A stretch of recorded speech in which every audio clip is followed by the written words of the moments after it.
Alin.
Marang mangus wong yo ambreng kati karunaning kaswase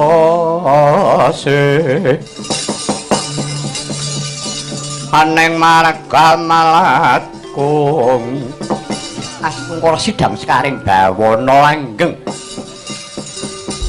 ora nyono ora ngira babar pisan astana Gada Madana kok dirusak kawan para raseksa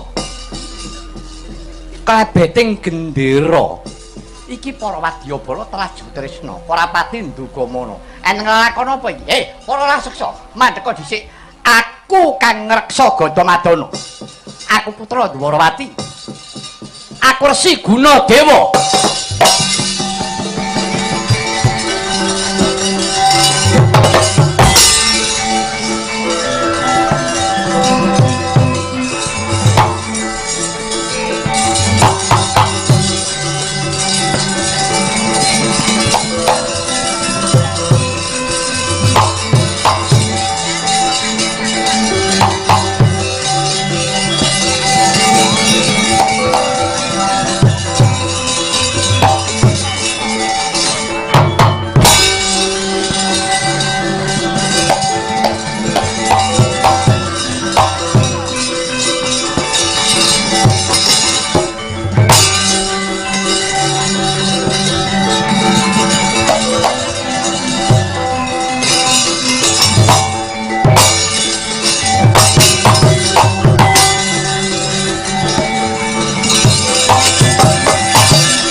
Kangmu padha aran dena bedhe esuk amen tumodaris aris kang prayetno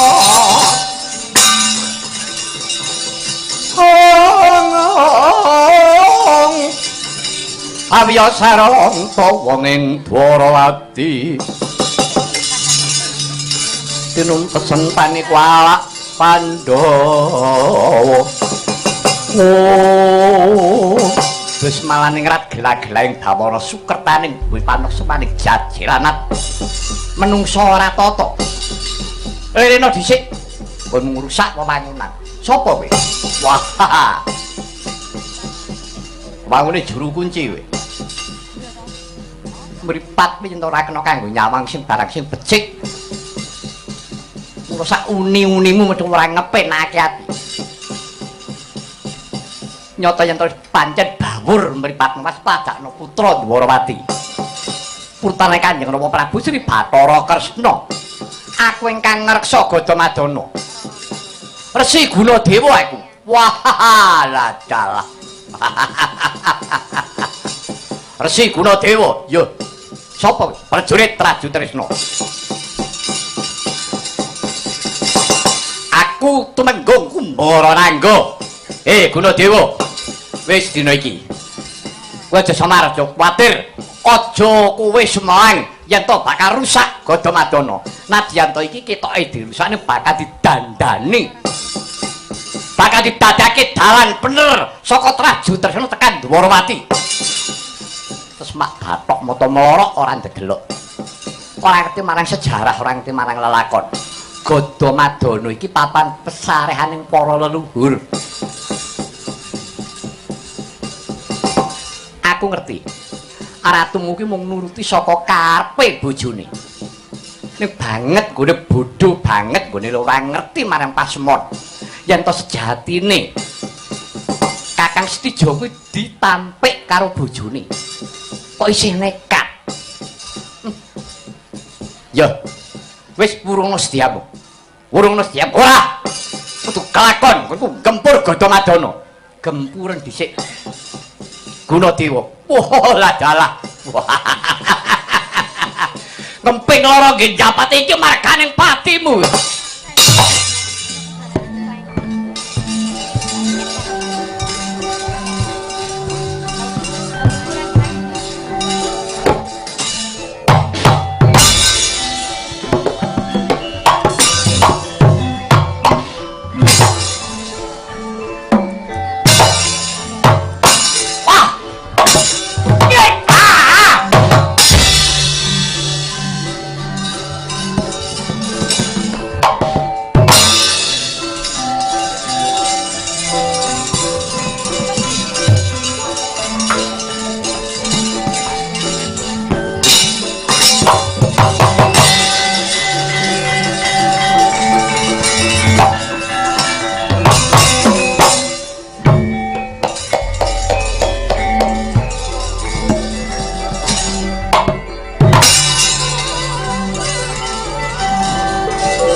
ora kena ginawe becik larat.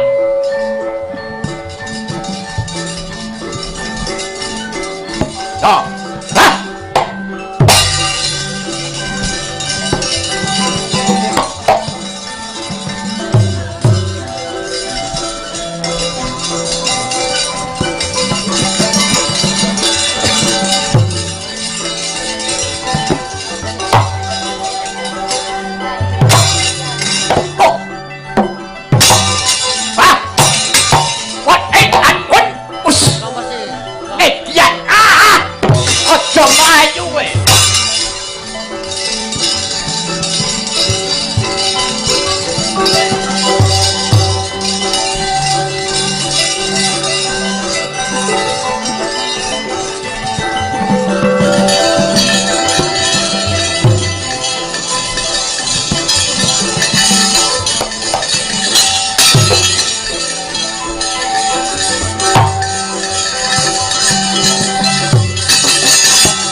Wah, kowe ya pamer keris. Kerismu musak godhong pari. Utamake dadaku bengkok. Coba nang ati-ati. Yo.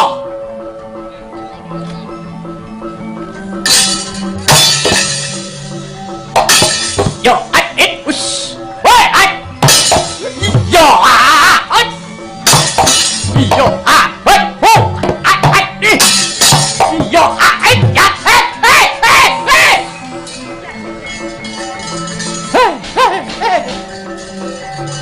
Pikiran.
Ijen tanpa ruang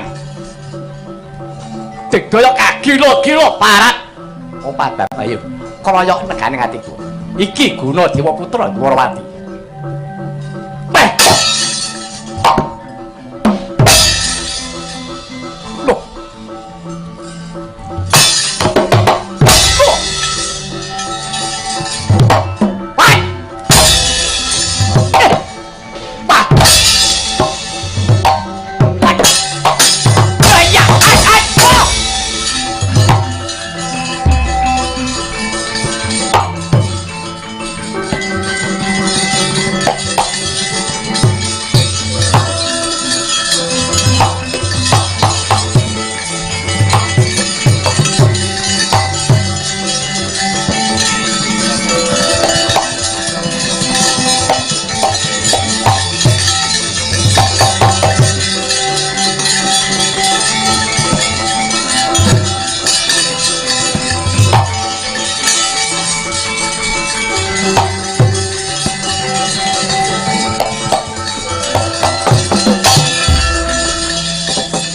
mangka anggro sro sumbar lindu bumi gonjing Kumaludo guntur ketuk mokang joni di ladalah wah eneng sing ngreksa wong siji wae didaya kagila-gila ngakune putra Prabu Kresna ora tau ketok ora tau kocap nek kaya duweni kadigdayan yo pas padakno abdi kinasih Traju Tresna Senopati Anung-anung Ditya Kala hancak ugra maju gigit pedhot gulumu kowe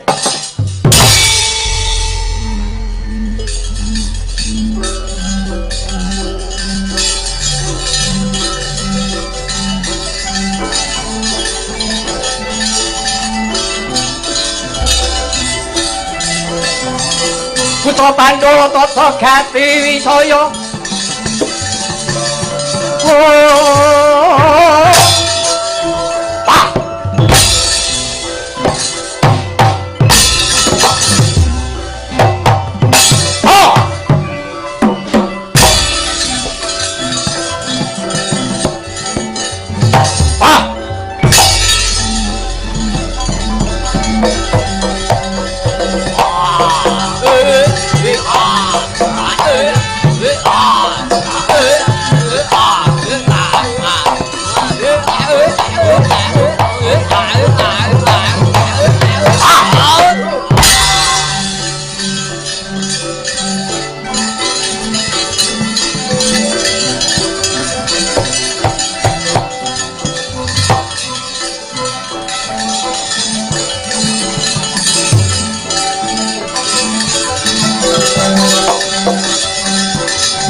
Bener anak Prabu Kresna.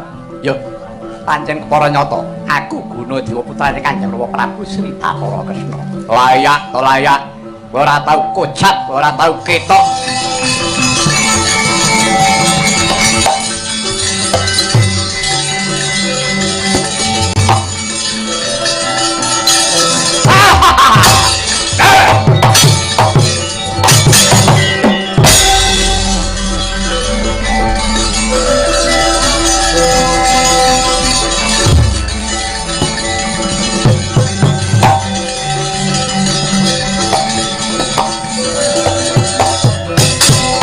Wah, lesu muring weh.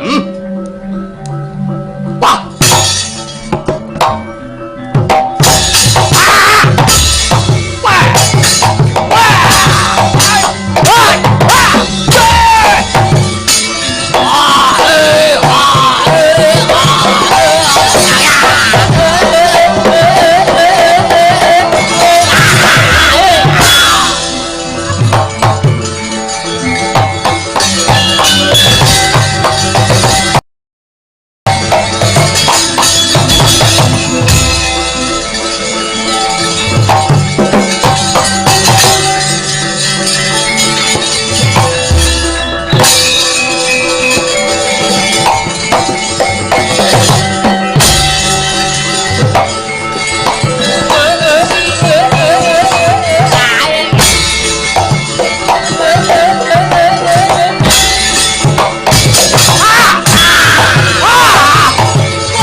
Rame dinira Bandayuda.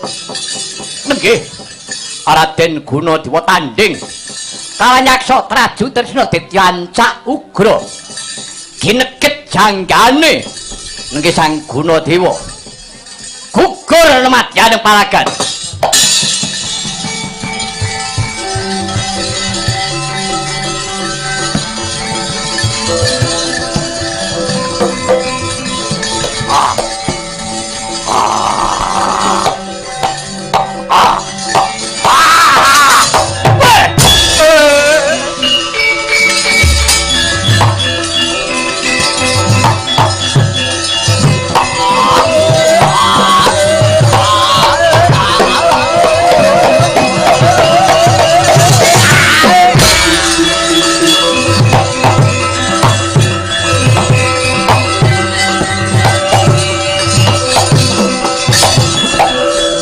Wenas dening Rudira kawang wang gegono Sang sumirat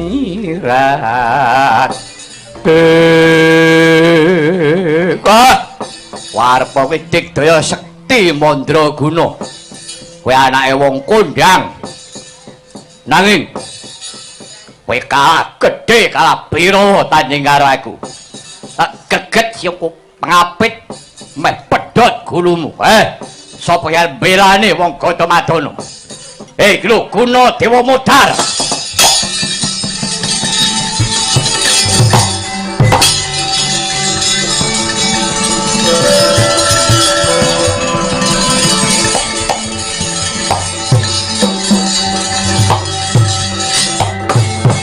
kacarita Sang Gunadewa gugur madyaning palagan rika semono nata Mandura Prabu Baladewa dawuh kawan sagung para senopati miwah para sentana kalamun ta yektine Sang Prabu Baladewa supena Prabu Baladewa ngimpi kalamun ta Gatamadana banjir getih sami sakala wungu Indra geragapan Prabu Baladewa ya utusan kawan ingkang putra Raden Wisata nganti kelawan para kadang miwah Raden Harya Setyaki Patih Udawa merpeki dumateng Gatamadana kagiat gura wekasan Sang Gunadewa gugur wonten madyaning palagan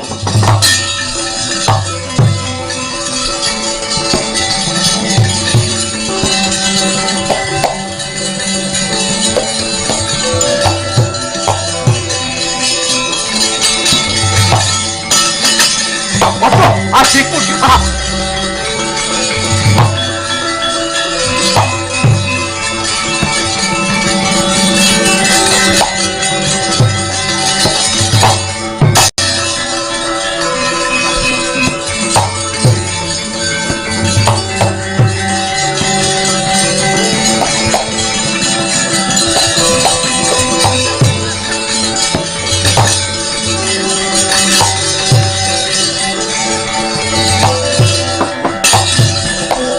Kunjang Kanjeng Langit kelap-kelap katon dari kakincang rorisang mawe gandrung sarang katrukir moyak nayek dua adikku adikku Gunadewa supaya ora ketemu bareng pun kakang Praptana Gatamadana kok malah pun kakang nyumurupi si adi wis temekaning pati. Aduh, kowe keneng apa, Yayi? Kados pundi, Paman? Dunggir mboten nyono babar pisan. Menawi Gatamadana telalampan ingkang kados mekaten. Piye Kakang Udawa? Raden, kula sampun ngurumiyini lampah. Menika ketingalipun wonten raseksa ampyak awur-awur. Buta ampyak awur-awur. Inggih, buta endi? Menawi mboten klentu menika raseksa Traju Tresna. Wadya balanipun ingkang Kutha Pulunan. Prabu Bumanara Kasura menika ngrisak wewangunan Gatamadana lha dudu karepe dhewe.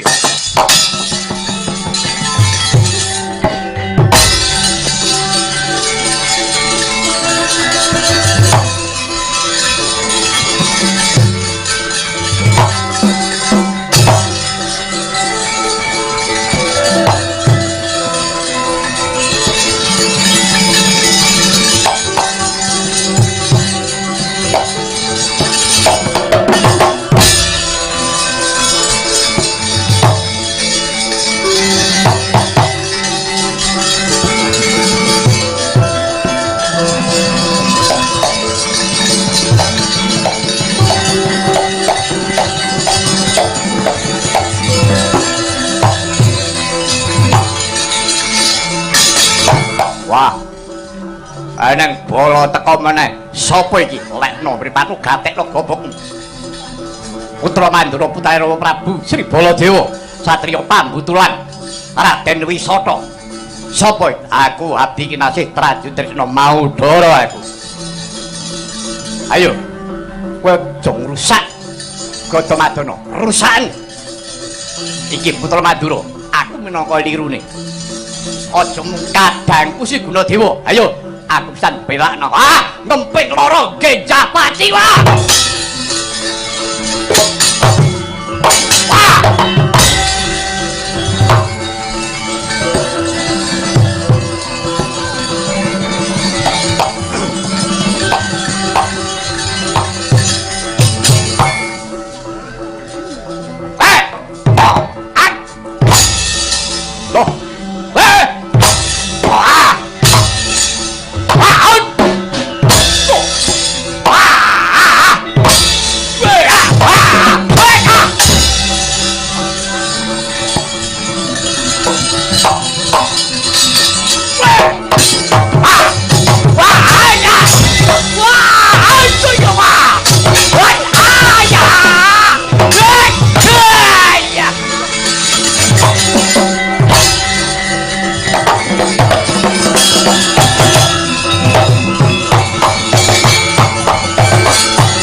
Supaya yasini pijojo bangna wingo-wingo Petra kocak ngundaran tanani rombranang pindha kembang ora waribang ladalah kriwian dadi grujugan. Wah, malah konangan karo sing duwe bawah. Yo maju tatu mundur ajur. Para prajurit sing kira-kira ora iso nyembadani karo wong Mandura Mundura. Ayonane Deas padakno. Detya kala yayah griwa. Maju tabrak dong bandengan kowe.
to setan sapa iki? Wisata putra Mandura. Aja kowe maju yen perlu. Bapakmu kon majune cangkem.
Nggih, Raden Wisata tanding lan Yayah Griwa. Geneget janggane sami saka Sirna Margalayu Sawisata.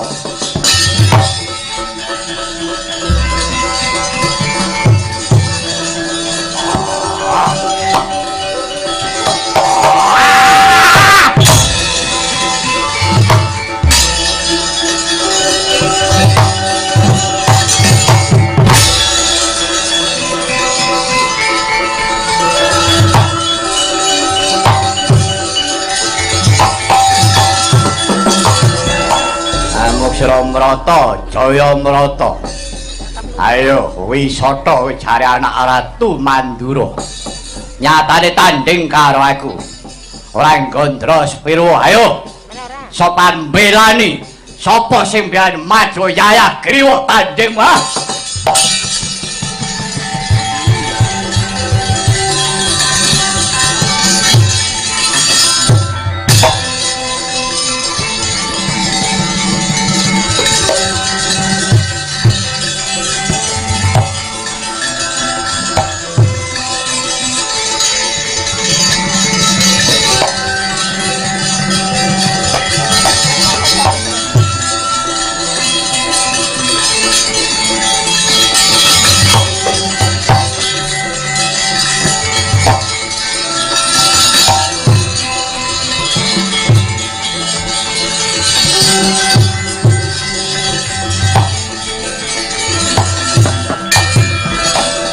Menapa pamirah ingsun priyatin waspagung mijil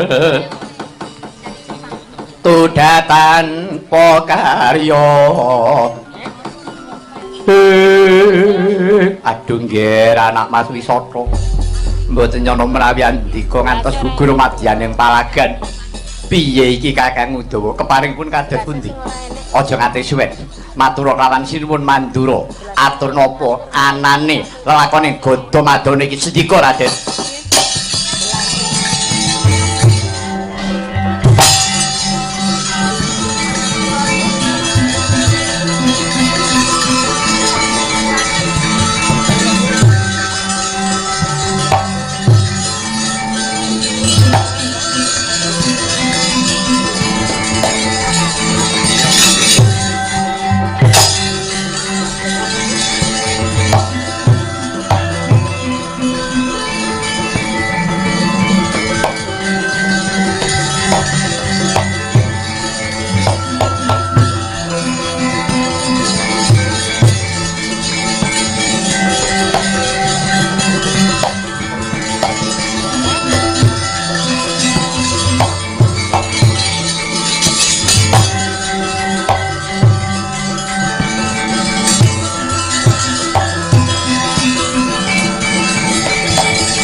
Mangraka Sriba Dewa miwa Prabu Harimurti kalangkunging tresnanira marang Sang Dyah Banon Cinawi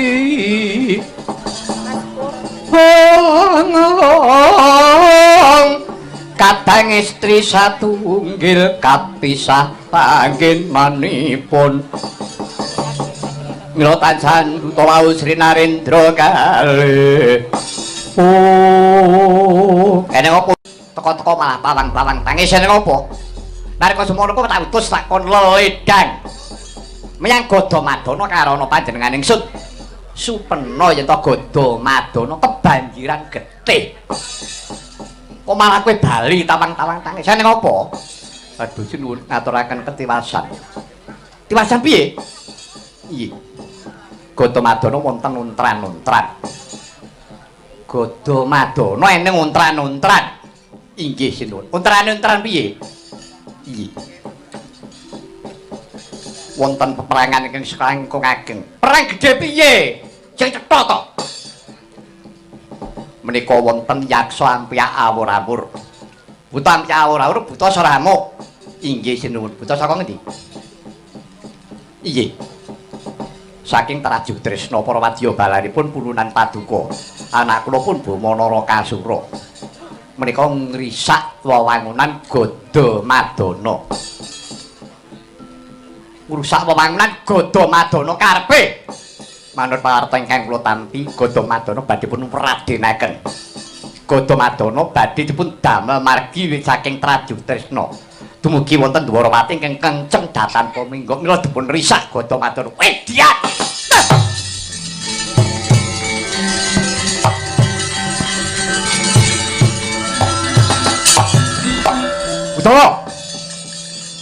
Udawa wonten dawuh apa cangkem iki bisu wae ora yo ngerti to yen to Gadamadana kuwi tetha yen to tinggaling para leluhur kuwi pesarehane para leluhur Madura sing di wilayah kuwi Baladewa lah kok piye yo meneng wae kamu kuwi piye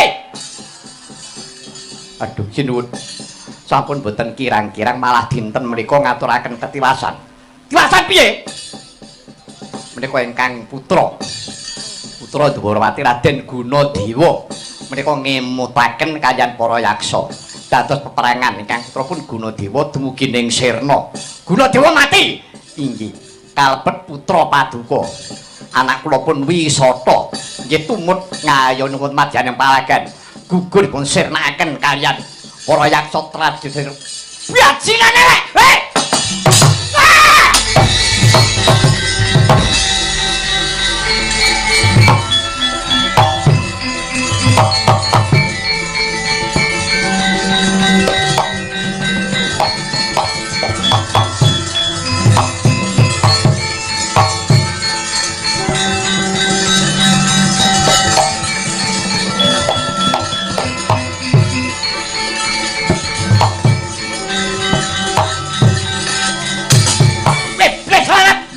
sapa wani-wani nyernake anakku si Wisata anakku ki mung siji dadi sirnake menusra tatanan ayo bapane ayo nono ki lho Baladewa iki Baladewa belano pisan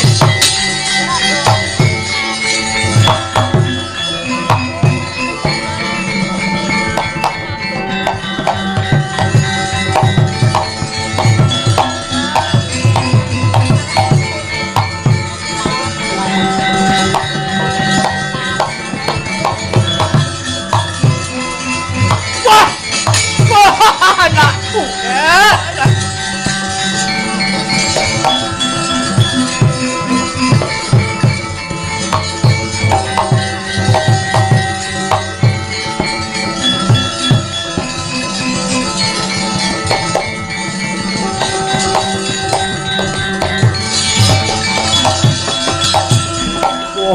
anakku Wisata ora nyobabar pisan kowe tuh mekaning pati Wisata kowe mati sia kowe dipateni buta Traju Tresna buta gento buta bangsa-bangsa balane Boma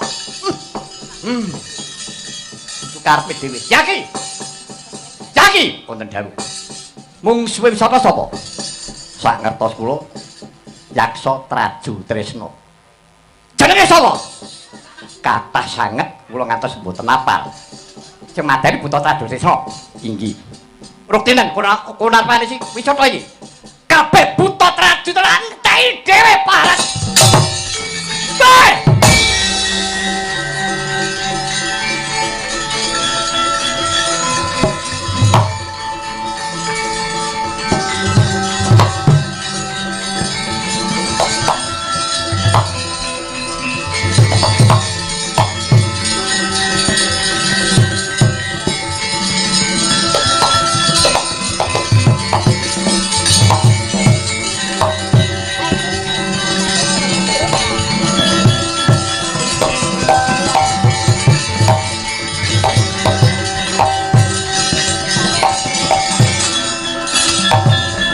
Gimana soal we? Ayo ngaku sama we. Pupu ijo urip. Ayo ngaku aja bisu wae. Takon marang aku, Hami Sunda. Hami Sunda. Kowe buta Tresna. Ya pancen kepara nyata. Kowe sapa nek uripan ganten gobokmu nata Mandara Prabu Baladewa kok Kresna mati jara-jara? Apa kowe ora bisa kandha karo ratumu si Bama? Ayo pupu ijo urip. Mundur. Wateking prajurit timbang Baliwirang. Luwung Bali dadi batang. Piye? Piye? Timbang Baliwirang luwung Bali dadi batang. Kowe kalbu Purwadya balane Bama. Kowe buta Traju Tresna ya nyawamu.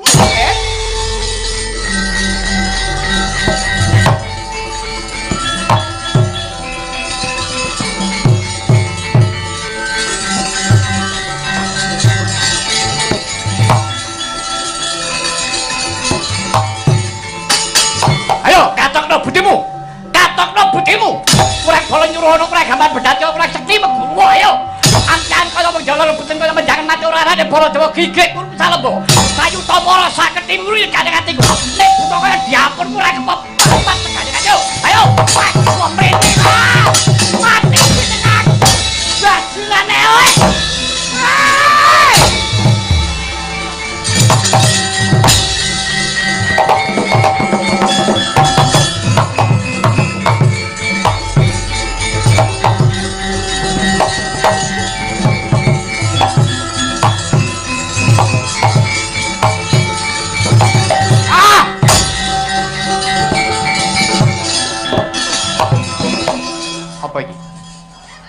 Apa iki?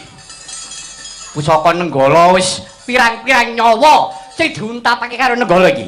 Klebu kowe iki. Suwe-suwene 5 menit kas baka. Kowe pengen ngrasake? Yo.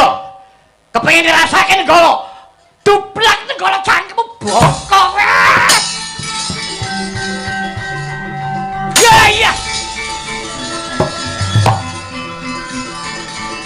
Ayo.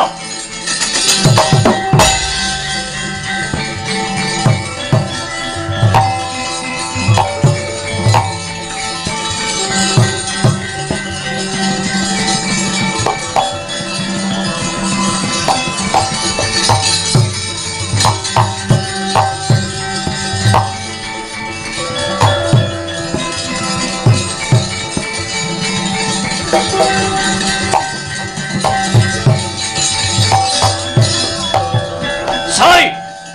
Anca ugra. Sapa Prabu Baladewa? Ayo. Sing mateni Wisata sapa? Ngaku sing mateni Wisata sapa? Aku mateni Gunadewa. Modyan.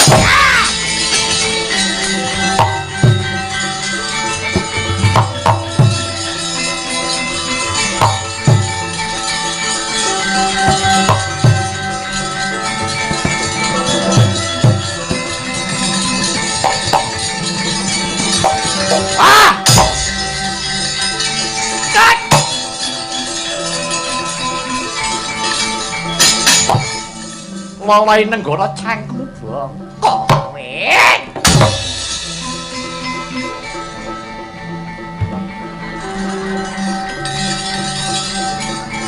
Ndi tunggae?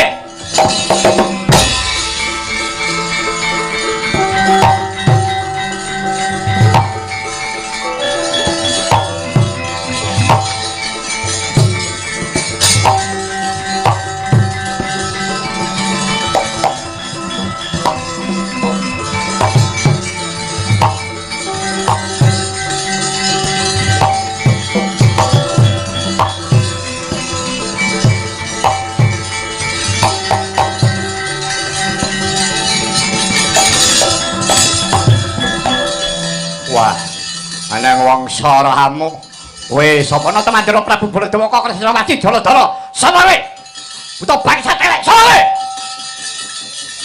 Yayah Griwa iya bener wis mateni Wisata ya pancen aku sing mateni Wisata kuwi anakku mati ayo Pak Isitan Bapak Isitan belakno gage Bapak Isitan belakno bangsa telek iki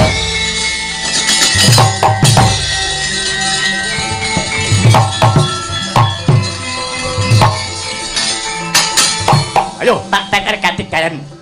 Tadi ngono, Baladewa. Lho. Baik.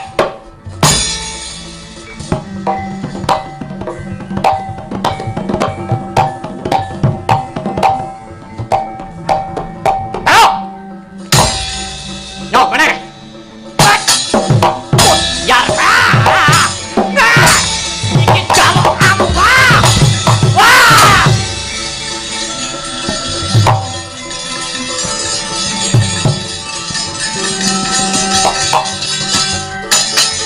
Waga bola jawane mung jungkake buta kaya diapurmu, waga prakuat ngono ya.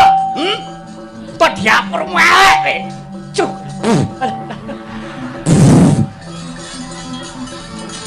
Yo ngalah. Wah.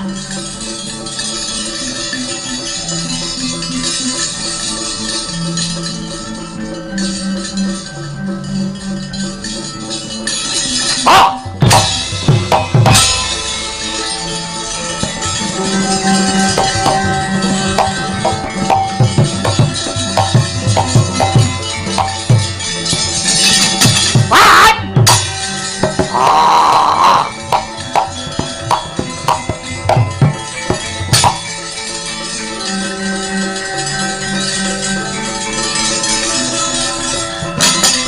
Gineget janggane Prabu Baladewa. Ora kathak ya ngasta pusaka Kyai Nenggala. Katamakaken jajanira. Raseksa sami sakala Rudira Sumembul. Brodol ususana lengen gedene yayah kirwa pecah kapisanan. Wah, toh yo. Wah!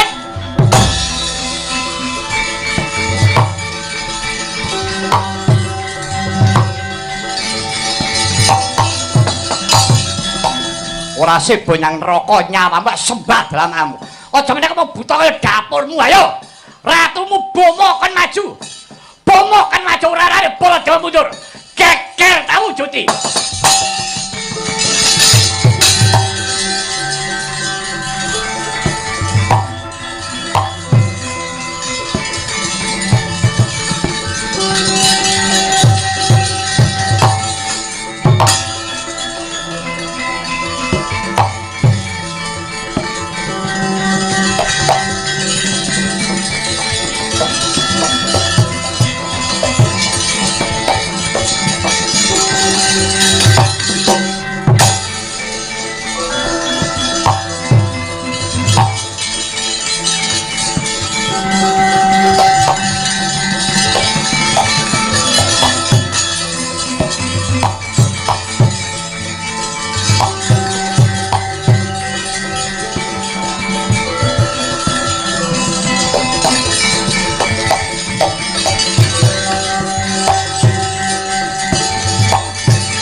Rumiyin Koko Prabu.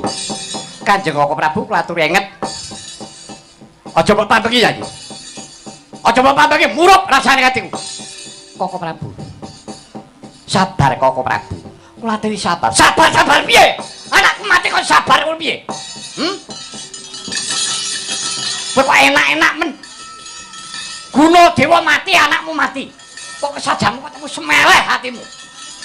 Ya, upamane Pilgaya ora apa-apa anakmu akeh. Bareng aku. Anakku mung siji. Anakku ki mung siji mula diarani anak semata wayang. Ngerti? Ngerti ora? Keparingipun Koko Prabu. Aku dhewe ketekan guru. Njaluk perkara tembung anak semata wayang niku pripun? Coba pikirin piye. Lajeng Koko Prabu, yo tak blakani. Mula bersani anak semata wayang. Nun sewu wayang niku mripate mung siji. Nek enten wayang mata loro niku wayang tukule keri. Sing dhisik niku wayang mripate mung siji. Nek enten buta matane loro niku buta sing keri metune. Rak ngono. Umume wayang kuwi mripate mung siji. Mula diarani anak semata wayang iki tegese anake mung siji til. Ora ning tunggawe, bener ora?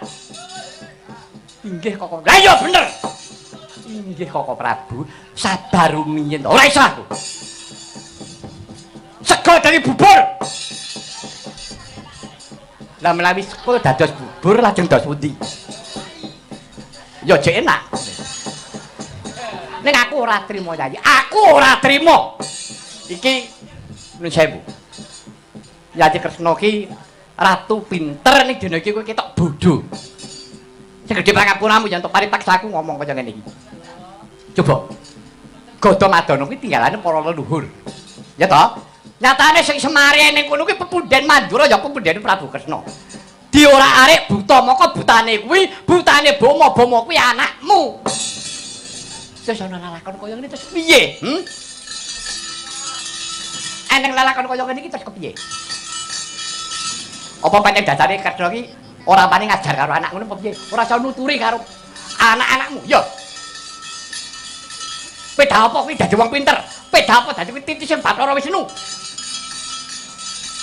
Nek pancen Kresna iki dina iki mung kaya ngono kuwi. Iki jenenge kowe iki bebudak banyu bening. Ora iso benengake perkara. Mbah ora hidup. Yen to nganti Baladewa iki mengke tumindak manut karo karepmu dhewe. Jalaran. Sing diperkara meneng wae. Ayo piye karepmu? Nggih, Koko Prabu. Kula saged nampi pangandikanipun Kanjeng Koko Prabu namung bentenipun menawi Koko Prabu menika grusa-grusum menawi kula mawi petang. Ah, sembel gecet petung-petung apa? Anakku mati kok dipetung. Kowe anakmu akeh. Bola bali ora anak semata wayang ora ngono. Heeh. Koko Prabu. Piye? Lelampahan menika mboten cekap namung dipun labeti to sing balung wuleting kulit. Kedah mawi petang ingkang jangkep. Koko Prabu kersa ndaratur kula menapa mboten? Ya, wis. Manut. Manut. Aku mbok pakaryan sing abot gelem. Ora-ora Baladewa bakat mingkuh, ora-ora Baladewa bakat mundur. Lah perlu kon ora arek negara traju ternyata obrak-abrike. Bapake nesu tandang sisan. Lah tenan to. Kita malah ngampi abur-abur. Ngaten Koko Prabu. Inggih, badhe kados pundi? Lelampahan menika aderipun pancen kedah dipun lampahi. Anu kersaning Gusti ingkang ngakarya jagat. Bagene ngerti. Inggih Koko Prabu. Namung penyuwun kula monggo. Koko Prabu kula aturi leren sawetawis. Mangke kula matur mesanipun Kanjeng Koko Prabu. Tenan kuwi. Inggih Koko Prabu. Nek pancen aku njaluk tulung. Aku njaluk tulung. Wis ana kae uripna. Koko Prabu. Paduka Kanjeng Koko Prabu ra inggih sampun priksa. Menawi dinten menika Kembang Wijaya Kusuma sampun kapundhut jawata kundun dumateng Kayangan Salendra Bawana. Kula sampun mboten saged nggesangaken tiyang ingkang sampun dumugi ning sirna. Wis ora duwe kembang. Mboten gadah Koko Prabu. Mbok tuku. Kepiye to iki? Koko Prabu. Menika sampun keparingan Bathara mekaten kula sampun nampi liru. Ngono. Inggih Koko Prabu. Kula pinaringan liru inggih menika pustaka ingkang wujud weda ingkang pinastan Bhagawat Gita. Mengkono Yayi. Inggih. Monggo Koko Prabu. Ren sawetawis. Mangke kula aturi priksa. Ya, manut pun Kakang.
leng-lenging triya mangun kung kanduan rimang lirlena tanpa kanin yen tan tulusa mengkusang tiyah utama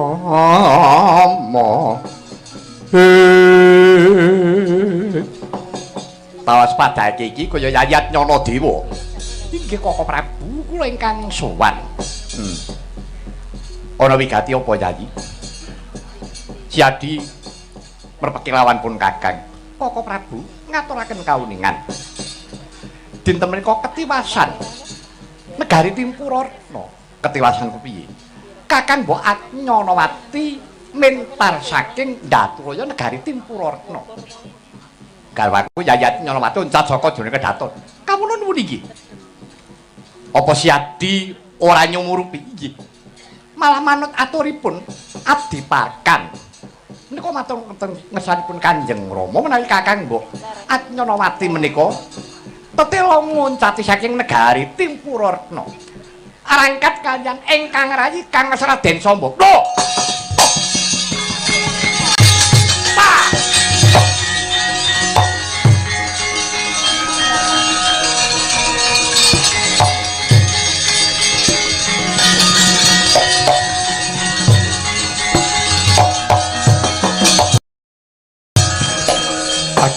ya jagat Dewa Bathara ya jagat Pangestunkara. Dadi cetane mono Yayat Nyanawati dina iki arangkat kelawan Samba. Kawula nuwun inggih Koko Prabu. Wah. Lalakon kok kaya mengkene. Aku kudu kepiye iki? Ya wis. Wis kecandak underaning perkara. Atnyanadewa layak to layak Mbak Yumu Yayat Nyanawati leledo lelewa ora gelem nglanggati kelawan pun Kakang lan pun Kakang sejatine ya wis krasa rikala pun Kakang iki ditemokake dawuhing manten rikala semana sing disembah kuwi dudu pun Kakang sing disembah ora Samba